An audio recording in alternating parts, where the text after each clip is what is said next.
Welcome to Arts in the City.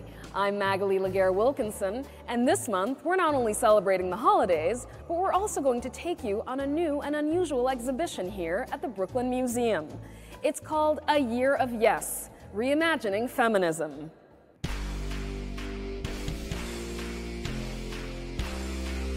This series, which is actually 10 exhibitions, will showcase a variety of female artists from different periods and with different voices, but with the common theme of recognizing feminism as a vehicle for social change. Catherine Morris is the curator for the Sackler Center. The real project of the Sackler Center is to think about how we view the world through the lens of feminism. Feminism is one of the most important art historical movements of the last 50 years. And what does that mean? And how does it impact the way we look at everything? In this museum, everything. Not just contemporary art, but Egyptian art, or 18th century American art, or Native American art. So it offers us a lot of opportunities to just think about how we look. And A Year of Yes is doing just that, by featuring renowned and trailblazing women artists, along with lesser-known ones. One of the prouder pieces housed at the Sackler Center is Judy Chicago's controversial work, The Dinner Party. It absolutely has a history that includes charges of obscenity and a lot of, I think, fear and a lot of resistance to the idea of women taking their place at the table. And I think what's amazing is you walk through history when you walk around the dinner party. And that's a very different experience than reading a book. So if Judy Chicago's work represents one of the most important intellectual contributions that feminism has made to the 20th century, which is something we call revisionism, rewriting history, Beverly Buchanan, Ruins and Rituals, the exhibition we have open now, is a really important example of revising history, in my opinion. Beverly had a lifetime experience with vernacular Southern architecture. So the depth of history and personal attachment that comes through in her later sculptures of shacks is very much based on her experience as a child and her experience as an adult after having a remarkable career in the art world in New York, moving back to Georgia, and really exploring vernacular Southern architecture and thinking about it, I think, not just as homes, but also as sites for history, places where people lived, places where stories unfolded, places that needed to be commemorated. A Year of Yes can be described as a maze, where at every turn there are multiple ways to understand and visually experience feminism. If Beverly Buchanan represents revisionist history, bringing a woman's very important story back into the history, we have other examples of exhibition that kind of push on feminism in some interesting ways. We have Marilyn Minter, Pretty Dirty. Marilyn is an artist who has called herself a feminist always, and yet she's an artist who has experienced some criticism because of her pro-sex stances in her work. And then we have an interesting take on Georgia O'Keeffe, an exhibition that really looks at how she fashioned her own identity in the course of her career. While primarily defined as a modern movement, feminism's roots are far-reaching. We learn that ancient Egypt played a prominent role, with some surprises. We have a wonderful exhibition that exposes some previously flawed thinking about how pronouns were used in tombs in ancient Egypt. Now it's understood women had to change their gender in order to make it into the afterlife in ancient Egypt. And that's a fascinating story to be told today and to think about today. There's also the reminder that feminism was not a one-size-fits-all movement, and it emerged differently in communities of color. We have a wonderful exhibition, We Wanted a Revolution, Black Radical Women, 1965 to 1985, that really explores the emergence of feminism within the context of the Black Power movement and all the other civil rights movements happening in the 1970s, including feminism. Lorraine Hansberry has a great quote. She was interviewed by Studs Terkel, and she said, "In every oppressed group, the women are twice oppressed, and those who are twice oppressed are become twice militant." A Year of Yes continues through early 2018. From art exhibits to unique shopping ideas for the holidays, all at museum gift shops. We take you on a tour of 3 unique shops with gifts that tell stories, starting with The Store at the Museum of Arts and Design at Columbus Circle. These are glass stones. They are made by Annette Meach, who's French, but started working in glass in London. And the amazing thing about them is how tactile they are. You really want to hold them. The smaller ones, it's almost like an oversized worry stone. You could sit at your desk and just keep the worry stone in your hand and turning it over and over. They make wonderful gifts. The store is dedicated to celebrating artists who are about excellence in what they do, who are passionate about what they do. It's about materials that touch the artist's hands and then come out of the store and touch the person you're giving a gift to, or they touch inside the way you live every day. We're always in search of new artists, and one of the new artists, really it's a studio out of San Francisco that we brought in for this holiday, is Most Modest. And their work is very interesting because they're about zero waste. This is rubber and cork that's compressed. They're industrial designers who are all about sort of bringing craft and technology together.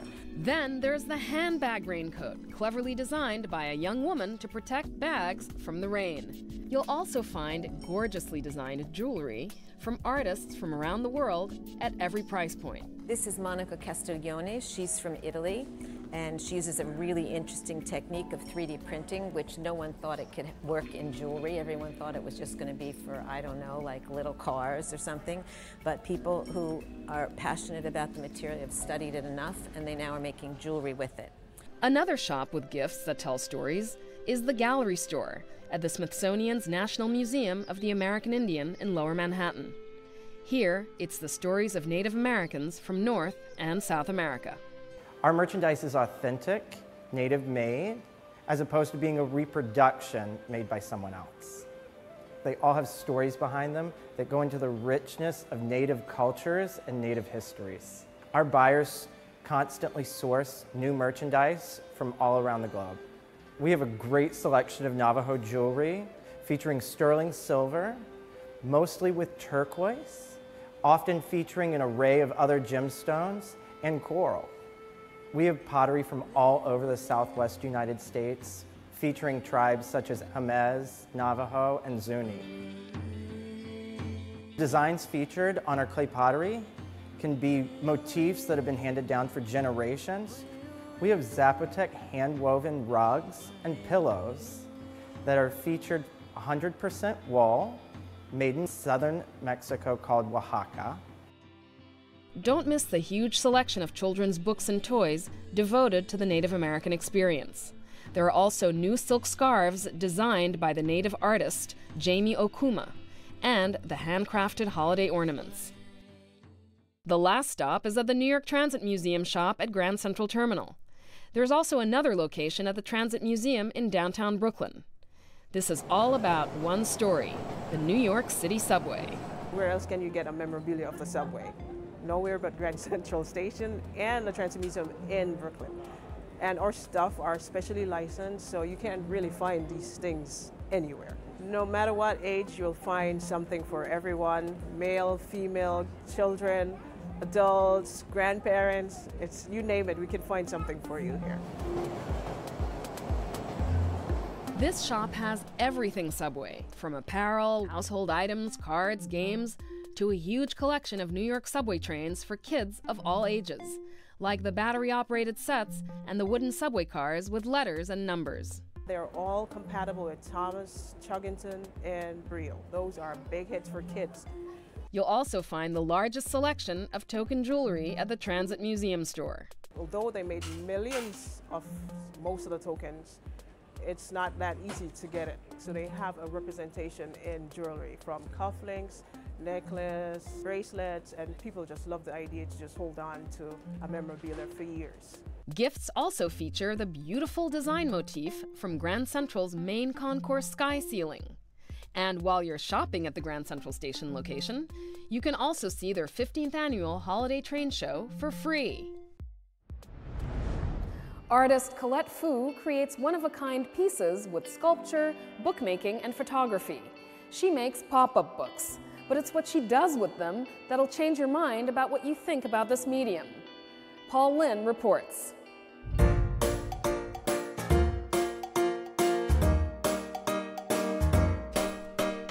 It's a fantastic place of wonder, the pop-up world of Colette Fu. Think of a three-dimensional National Geographic. This is Ashi Fire Festival. Her books present places you've likely never visited, people you've never met before, cultures you haven't experienced.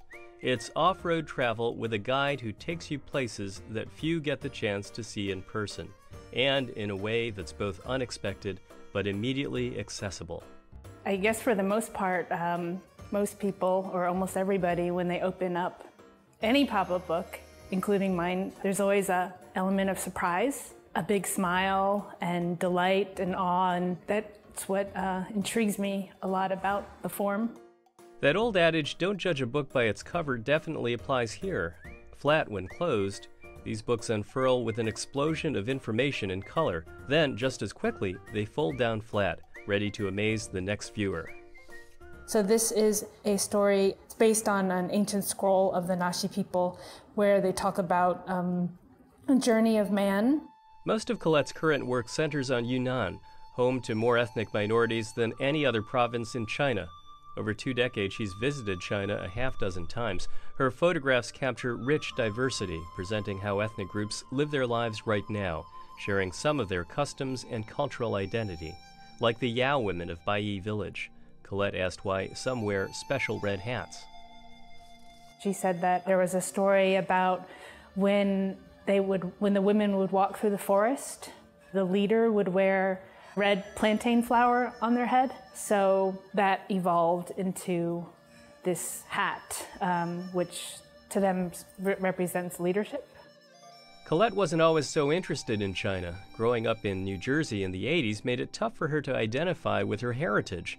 Kids could be mean, and there were few other Asians at school apart from her 2 older sisters. So Colette did what any teen would have done in the Madonna era. She bleached her hair.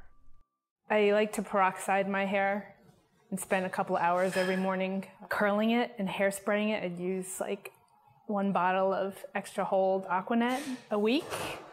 And love to wear like purple lipstick, things like that.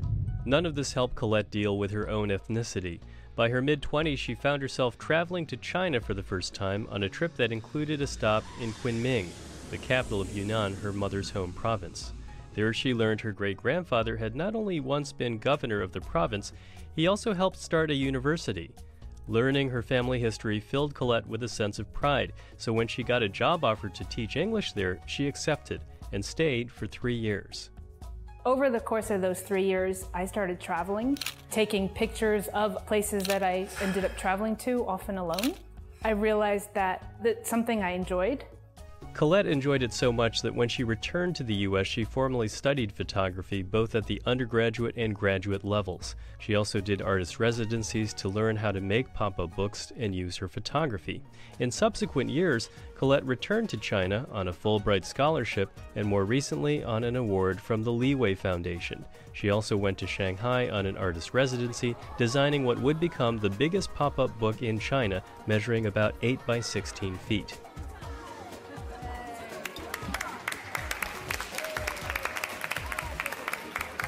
It was titled I Love Shanghai because there's I Love Shanghai icons all over the buildings in LED lights. I rode around on my bicycle and took pictures of different well-known Shanghai sites. Beyond photography trips, Colette exhibits her works extensively, including here at the Center for Book Arts in New York, where we conducted our interview. She spends time on the road lecturing and teaching the art of pop-up books to a diverse audience around the world. I like teaching pop-up book structures because there are not a lot of people that teach it. You can combine it with a lot of different mediums. Like I've taught at the animation department at Cal Arts and illustration students and printmaking students, book arts. It also allows Colette to connect and bring attention to different marginalized communities. In Philadelphia's North Chinatown, she worked with a homeless shelter called the Sunday Breakfast Rescue Mission. She did workshops with men seeking to stay clean and sober. A lot of the pop-ups I do, I think, are trying to create this visibility or tell a story that normally wouldn't be heard or people might not have interest in it. Going forward, Colette has no shortage of photographs to make more books. One of her goals, to publish a large coffee table pop-up book combining her work on China's ethnic minorities. She'd also like to go bigger. I'm working on on an installation right now, so there can be more of a interactive, as in you can go in the room and touch the work. There's really no way to experience this work except in person. Check Colette's website for exhibitions and workshops in your area. For Arts in the City, I'm Paul Lin. If you're looking for some entertainment during this holiday season, there is no better place than Broadway. From Nathan Lane in the front page to the musical version of A Bronx Tale, Pat Collins has your holiday guide to Broadway. With every shake, a lucky break. Bryce Pinkham and Corbin Bleu are the superb song and dance men originally played by Bing Crosby and Fred Astaire in the 1942 movie classic. Irving Berlin's Holiday Inn score includes the Oscar-winning White Christmas. We love the great traditions of the theater, and that is why we plan to pay homage to them tonight.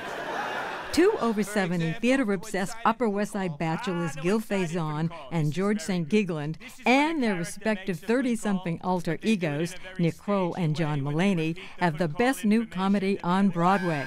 Love is blind. Love can tell a million stories. Two-time Tony winner Christian Borle plays Marvin, a divorced bisexual New Yorker with several complicated relationships, in a revival of Falsettos co-starring Andrew Rannells. There's a war going on out there somewhere. The Great Comet of 1812, a $14 million musical, is based on a portion of Tolstoy's War and Peace. The cast, led by Josh Groban, making his Broadway debut, intermingles with the audience in a cabaret setting at the Imperial Theater. When you're falling in a forest and there's nobody around, do you ever really crash or even make a sound? Did I?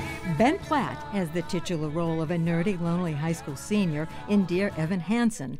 After a fellow student commits suicide, Evan is suddenly befriended by his popular cliquish classmates who mistakenly assume Evan and the deceased were best buddies. The musical, with a score by Benj Pasek and Justin Paul, addresses the pitfalls of social media. Ooh, deep beneath the city with 1,000 other strangers. In Transit, Broadway's first a cappella musical, focuses on the lives of 11 ambitious New Yorkers. Three-time Tony winner Kathleen Marshall directs the production at Circle in the Square. Tonight I am going to tell you a story which is real. But what do we mean by that? All stories are real. In the encounter, Simon McBurney, using 3D audio, recreates the real-life adventures of American photojournalist Lauren McIntyre, who lived with an indigenous tribe in the Amazon in 1969. Audience members wearing headphones are transported to another time and place for an extraordinary, nearly 2-hour experience. Tony winners Janet McTeer and Liev Schreiber play ex-lovers in a revival of Les Liaisons Dangereuses, an often-told tale of carnal intrigue and betrayal. The Jellicle Cats and other singing and dancing felines are back on Broadway. The original 1982 production of Andrew Lloyd Webber's musical ran for 18 years. That is equivalent to more than 8 decades in cat years.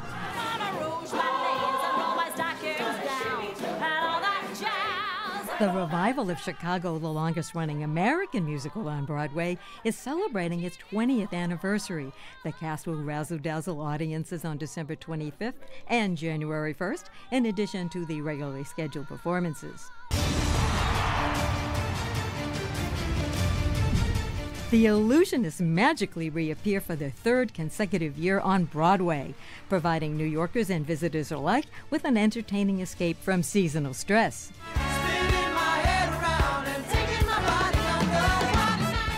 And oh, what a run! After 11 years on Broadway, Jersey Boys closes January 15th. On December 31st, the sun sets on a splendid revival of Fiddler on the Roof, starring 6-time Tony nominee Danny Burstein. I'm Pat Collins for Arts in the City. It has no street address, and liquor is still served in teacups, so the coppers won't catch on. Our own Barry Mitchell takes us to a Lower East Side establishment where the password is, "Joe sent me." The Roaring Twenties. flappers, flaming youth, fun. But the 18th Amendment, Prohibition, banned alcoholic beverages across the United States. Thirsty revelers had to seek out speakeasies for bootleg alcohol and hot jazz. Baby, I'm in heaven, and my heart beats so bad I can hardly speak. Hi, I'm Svetlana, and I'm the leader of the swing band Svetlana and the Delancey Five. And we are a house band of this beautiful speakeasy, The Back Room. We have dancers in their 20s, 30s, 40s who come out and just want to practice their swing dance moves. Then there are tourists. And then there are people who go out on dates and just want to have sort of sophisticated good time. Swing dance is a collection of different partner dances like the Lindy Hop, Charleston, that sort of thing, originating from the music from the 20s through the 40s. I want my eyes about you. The vintage is fun, the music is great and lively, and also it's just a really fun community of people.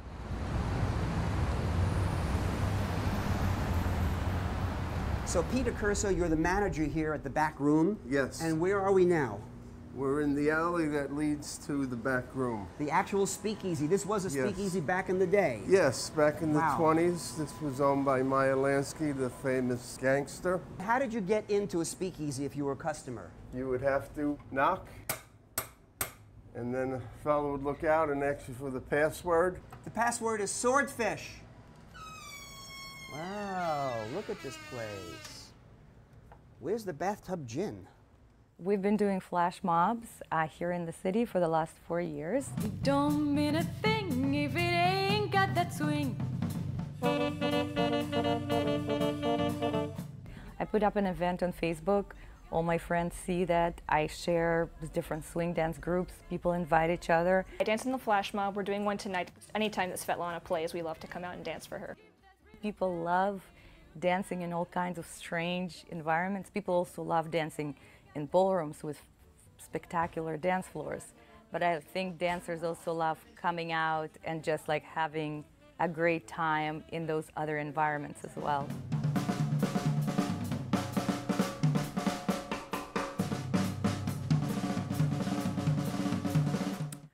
I was born in Moscow, Russia, just behind the Iron Curtain. But as soon as they opened it up a bit, I flickered away. My parents had few records by Ella and Billy and Louis Armstrong, and I just listened and listened to them until every part of it kind of got into my brain. And there was something that really spoke to me. Gee, I like to see you looking swell, baby.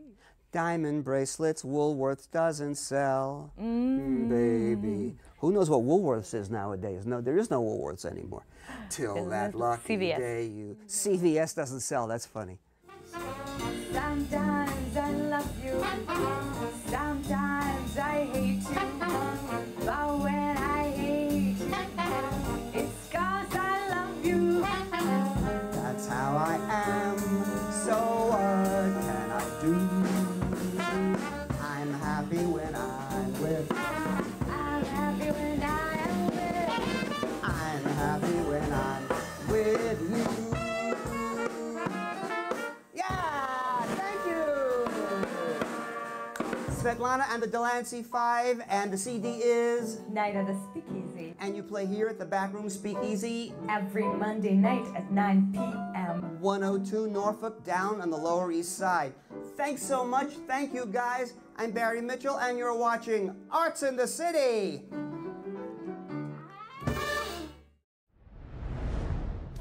Each month, our Hidden Gem uncovers something wonderful in and around New York, something you might not know about. Now, with the holidays fast approaching, the Hidden Gem is actually hiding in plain sight. It's New York City ready to sparkle and shine just in time for the holidays. Tinabeth Piña takes us on a tour. Holiday gems are hidden in plain sight throughout the city all month long. From Macy's to Lord & Taylor and every store in between, New York's holiday windows are a sight to behold. There are also holiday markets you can find in every borough. And don't forget the awesome train show at the New York Botanical Garden. The Festival of Lights, or Hanukkah, will coincidentally start on December 24th this year, and the place to celebrate it is at the world's largest menorah at Grand Army Plaza. The fact that we have the world's largest menorah brings more people out to celebrate with us. And for us, that's what the whole point is. If more people see it, if more people celebrate it, then more people are taking the message home with them. That's why it's very important for us to have as much feeling and goodwill within the people, because they take that back home and truly bring the light of Hanukkah, the light of the menorah, into their own lives.